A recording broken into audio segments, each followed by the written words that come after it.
Good evening, watchers. Welcome to another movie review tonight. And this film I finished about 10, just before 10, 5 minutes before 10, whatever. And it's a film called Faces in the Crowd, starring Mila Jovovich.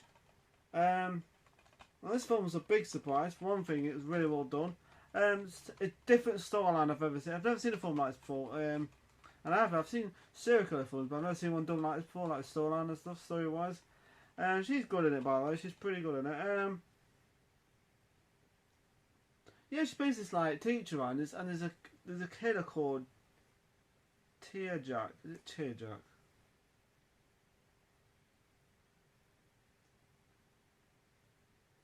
Anyway, he's got like a nickname called Tearjack, or something. Tearjack. Something like that. Tearjack. And there's this kind of killer who murders women, and he kind of like cries and stuff like that, like doing all that kind of stuff. So yeah, really well done film. Yeah, she plays this like teacher, and she gets attacked.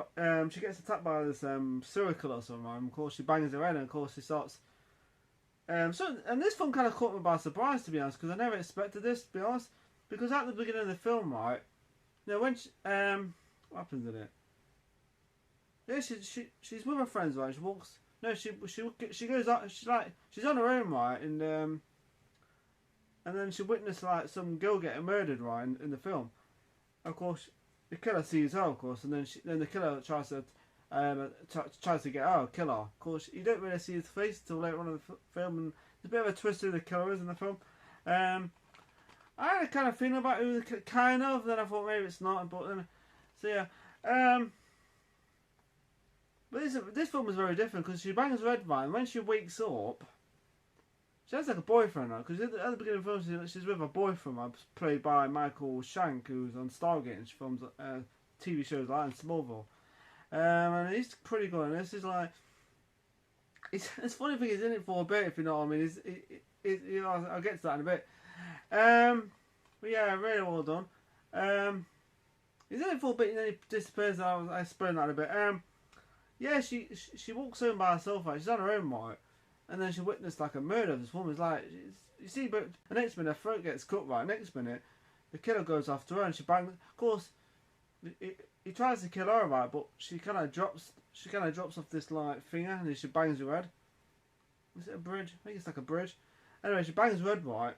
And she drops into the water. Of course, when she wakes up, her boyfriend and her friends are there, but the thing is, this is what kind of caught me a little bit by surprise, is the fact I thought the faces look a bit different.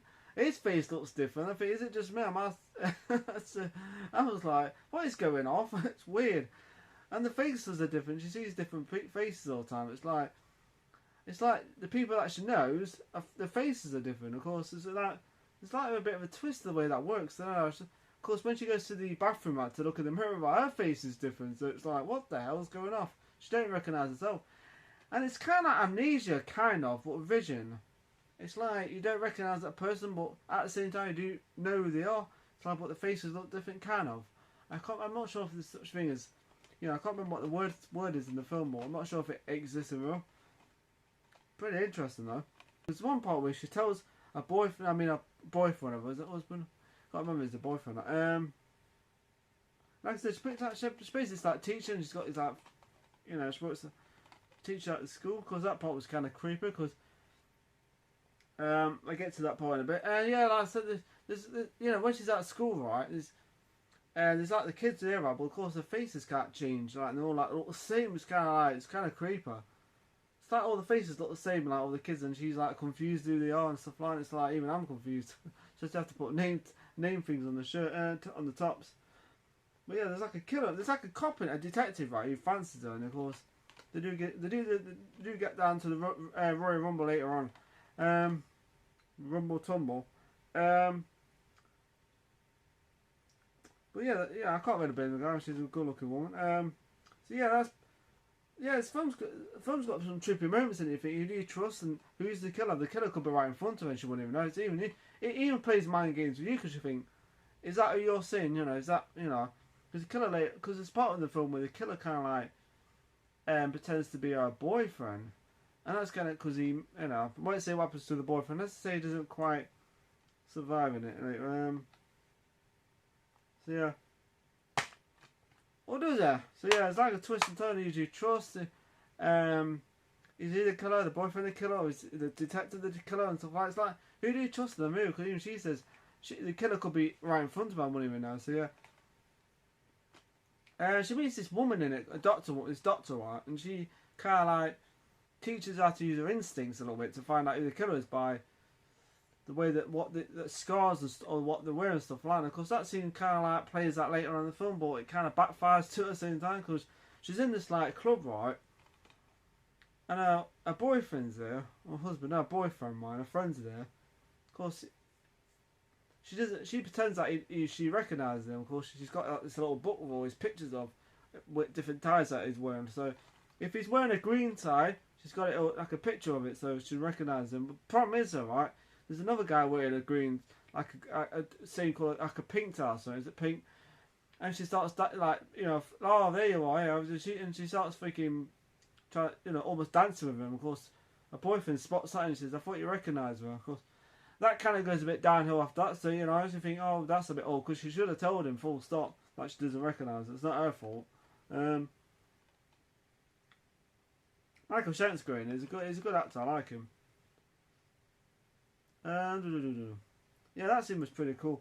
It's pretty funny actually. The scene where she says you can have sex with other guys without actually cheating on your boyfriend. You know, which is kind of sad in a way because you know it's kind of, to be honest, that kind of would hurt me if I was having sex with, you know, and then it does just pretends to be having sex with someone else. It's kind of like weird. It's kind of like sounds like that.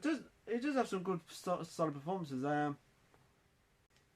Yeah, the film's got some trippy moments in it. I was just like, what the hell? Who do you trust in the film? And like I said, it's like this detective who likes her and stuff like that. And of course, they do, like I said, they do have, you know, they almost get together. And of course, the last part's kind of sad because something happens. I won't spoil it on it, but let's just say it's kind of a sad moment in the movie. That kind of catches you by surprise a little bit. But yeah, it caught me by surprise. I thought the last part was kind of sad, the way they did it, the way they like the finale at the end, the climax at the end. It's pretty sad. Actually, pretty well made acting scene at the end. I thought it was really well done, and I think she does well in it.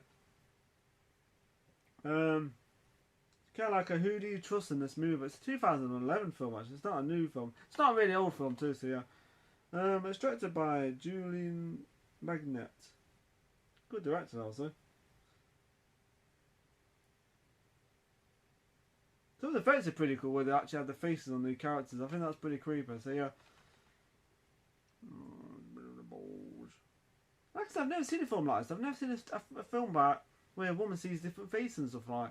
I've never seen it before. It caught me by surprise. I think this is interesting. So yeah, it's very Killer walks among us. Yeah, it's pretty creepy. She's great too, by the way. She like smashes that mirror. There's one part she smashes the mirror because she keeps seeing like freaking someone else's face, like, and she starts doing that with her face like ah. So yeah, really well acted. Good creepy moments in anything. Not like the scariest film I've ever seen, but it's a really good, well put together thriller. So yeah. And the thriller's kind of, and the killer's quite a freaking psychotic too. So yeah, I give this, okay, the rating I'm going to give this film between 1 and 10. I give this film an 8 out of 10 because I think the film was really good. I did like it, I did enjoy it. Not one of my favourite films of all time, but you know what? Not the greatest thriller I've ever seen, but you know, as a film that's different, it's very different. I've never seen, like I said, I've never seen a film like this before. Really well done. So yeah. She always sticks out every time I see her in a film. When I see Mila when she's on Resident Evil, I think, hey, look, it's Jim. Yeah, it's her. I like her in Resident Evil. I think she's great in Resident Evil. I think she's underrated in those films. But yeah, I do like her in those films. I think she's more accepted in those films now because she kind of stands out more. She's kind of kick-ass too, and she's a very good-looking woman. Very good-looking woman. But yeah, she stands out in this film too. So yeah, I like her in this film. I'd like to see more of these kind of films where, you know, creepy moments. Who do you trust? You know, so yeah. So like I said, 8 out of 10 for that. Good for her. Definitely worth picking up. If you see it on the shelf and you see it facing the car, you think, is that worth getting? I'd say pick it up because it's worth getting. I got it for like a few. No, I got it for a bargain price. So yeah, definitely worth watching. So yeah, Facing the Ground, 8 out of 10. So really well done. I liked it anyway. So So yeah, good film, really well put together film, I'd say. So yeah, definitely worth picking up. Okay, put comments below. Have you ever seen the film before? What do you think of it? So yeah, before I go off, follow me on Twitter, Facebook, Instagram, and Snapchat. And use the Force, Luke. And have a nice evening. Take care and enjoy the movie review. Bye.